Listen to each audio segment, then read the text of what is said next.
Alors, voici une vidéo de rappel de quelques notions de calcul mental dont on a parlé dans les premiers cours. Je rappelle que à tout moment, si vous avez une question par rapport à un exercice, par rapport à un calcul mental, n'hésitez pas. Je rappelle que vous êtes censé faire tous les calculs sans calculette. Posez les questions quand vous avez besoin. Le jour du test, vous n'aurez pas de calculette. Donc, ça sera trop tard à ce moment-là. C'est maintenant qu'il faut poser les questions et qu'il faut essayer.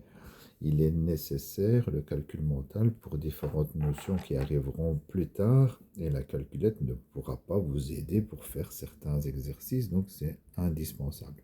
La calculette, ça sert à aller plus vite à certains moments. Mais avant d'utiliser une calculette, il faut savoir calculer. Bon, j'en ai déjà parlé. Je rappelle l'importance des tables. Normalement, on doit les maîtriser là actuellement. Bon, si vous avez encore quelques difficultés avec les tables, il est important d'avoir ces images en tête, c'est-à-dire que dans une table, les deux calculs qui sont importants, c'est le 10 fois 7. Hein. Je rajoute un 0. Normalement, tout le monde sait ça. Et puis, le 5 fois, c'est, je l'ai écrit sur le côté, c'est fois 10 divisé par 2. Voilà, 35, la moitié. Normalement, tout le monde sait placer ces deux-là. Le 1 fois, le 2 fois, le 3 fois, en principe, on les connaît. Ça se complique quand ça devient plus grand. Alors, le 4 fois, en fait, c'est 5 fois moins une fois. C'est 35 moins 7, hein, donc 28. Voilà, c'est une façon de faire. Maintenant, on peut aussi retenir, et là, c'est comme vous voulez, que fois 4, ça revient à faire fois 2 fois 2. Et en principe, fois 2, tout le monde sait faire. Alors, le 6 fois, c'est 5 fois plus une fois, donc c'est 35 plus 7, 42. Éventuellement, ceux qui veulent, on peut aussi faire x2, x3, ça reviendra à faire x6, ça c'est une autre possibilité. Alors le 7 fois 8, le 7 fois 7, pardon, et le 7 fois 8, eh bien, ce sont les deux calculs qui, en principe, sont les plus difficiles à retenir et qu'on essaye de retenir par cœur. Mais malgré tout, pour le fois 8, il y a toujours une autre possibilité, c'est de faire fois 2, fois 2, fois 2. Pourquoi pas? Si dans certains cas, ça peut vous aider à aller plus vite, on peut. Alors, le 9 fois, ben, c'est 10 fois moins une fois. Donc, moins une fois 7, 70 moins 7, 63. Voilà. Pour compléter le reste, si vraiment on a des difficultés, on peut toujours rajouter 7 à chaque ligne. Et donc, je rajoute 7 et puis je rajoute 7. Voilà. Si vous avez besoin à un certain moment pour faire un exercice d'écrire vos tables, en dernière limite, pourquoi pas? Je préfère voir une table écrite avant de faire un exercice et que vous l'ayez fait vous-même mentalement que de voir une calculette.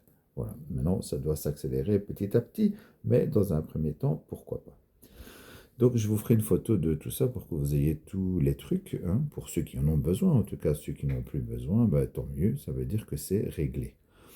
Alors ici, je rappelle que 7 fois 3 et 3 fois 7, c'est la même chose. Donc, si c'est plus facile dans un sens, pour certains calculs, ben, inverser les deux et on arrive à la même chose. Donc, n'hésitez pas à utiliser ça si vous en avez besoin dans certains exercices. Alors, donc ça, c'est vraiment la première étape, hein, les tables dans le sens de la multiplication, parce qu'on va en avoir besoin dans le sens de la division. Et c'est pour ça que vous ne devez pas hésiter à les écrire. Peut-être que ça va vous servir. Je vais vous montrer après pour la division comment on va les utiliser. Alors, ici, la distributivité dans le sens de la multiplication. Je rappelle que si je dois faire 9 fois 17, je fais 9 fois 10. Et puis, je rajoute encore 9 fois 7. Voilà, je décompose.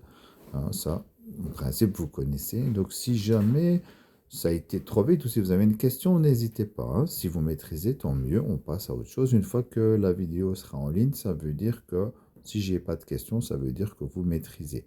8 fois 13, ben, même chose. Hein, je ne suis pas obligé de le réécrire. Ben, c'est 8 fois 10 et puis 8 fois 3. 23 fois 7, 20 fois 7, et puis 3 fois 7. Hein. Donc voilà la distributivité dans le sens de la multiplication. Et l'idéal, ça serait de comprendre, c'est le même principe dans le sens de la division. Quand je dois diviser 105 par 7, eh bien, il y a un certain nombre de fois 7 dedans. Un peu comme ici, on avait 23 fois 7, ben on avait 20 fois 7 et 3 fois 7. Ben ici, il y a un certain nombre de fois 7. Alors 105, comme ça, à première vue, c'est peut-être pas évident pour tout le monde, mais dans 105, on sait que en connaissant les tables et en regardant les tables, la table de 7, on sait que dans 105, il y a 70 et 35. Et donc, si je dois diviser 105, je divise d'abord 70 et je vois que 7 va 10 fois dans 70 et puis 35 et je vois que 7 va 5 fois dans 70. Donc, 10 fois et 5 fois, 7 ira 15 fois dans 105. Diviser, c'est regarder combien de fois ça va dedans. On peut faire la même chose avec le 161. Alors, réfléchissez quelques secondes. Qu'est-ce qui peut aller dans 161 et qui a un multiple de 7? De nouveau, je regarde dans ma table éventuellement si j'ai besoin. Et donc, dans la table, il y a 7, 14, 21, 28. Mais ça veut dire qu'il y a aussi 70, 140, du 110, du 180. Et donc ici, dans 161, j'ai le 140 et le 21. 7 va 20 fois dans 140 et 3 fois dans 21. Ça fera ici 23. Et pour le 637, hein, ça c'est déjà un peu plus grand. Ben, c'est facile à décomposer si on connaît cette table. On a le 630. 630, c'est 90 fois 7. Et puis 1 fois 7. Voilà, 91. Si jamais ça a été trop vite, si jamais c'est pas clair pour quelqu'un, n'hésitez pas à m'envoyer un message et je réexplique en détail pour celui qui a besoin. Alors une autre chose qu'on a revue aussi, parce que ce n'est pas des choses qu'on doit voir, normalement c'est des choses qu'on revoit. Ici la multiplication avec virgule, je rappelle, une fois qu'on a compris, c'est très simple, il suffit de le savoir. Quand je multiplie des nombres à virgule, et ça ne marche que pour la multiplication, ce n'est pas appliqué dans les autres opérations, je ne m'occupe pas de la virgule dans un premier temps. 6 fois 7, 42. Et puis je compte combien de chiffres j'avais derrière la virgule en tout. J'en ai un dans le premier, un dans le deuxième. Il y aura en tout 2 chiffres derrière la virgule et donc c'est 0,42. Ici, même chose, 6 fois 7, 42, je ne m'occupe pas de la virgule et puis je regarde combien j'en ai. 1, 2, 3, 4, voilà. Je dois avoir 4 chiffres derrière la virgule, donc 1, 2, 3, 4. Voilà la solution de cet exercice-ci. Je rappelle aussi qu'on peut l'expliquer d'une façon différente. On n'a pas encore revu les fractions, mais voilà, 0,6, c'est 6 dixièmes fois 7 dixièmes. Et donc, ça fait 42 centièmes. Voilà, je ne vais pas aller trop loin avec les fractions pour l'instant, mais on peut réfléchir comme ça aussi. Et donc, 6 centièmes fois 7 centièmes, ça fait 42 10 millièmes. Si vous avez besoin d'explications sur les fractions, on verra plus tard. Et donc ici, 5 fois 8, 40. Voilà, j'écris le 40.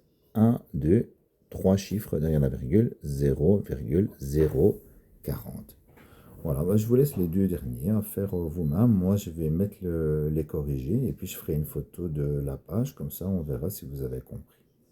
Voilà, si vous avez des questions sur le calcul, vous pouvez m'envoyer à tout moment. Je considère que vous travaillez de votre côté là-dessus et que ça doit être plus ou moins maîtrisé pour les prochains cours.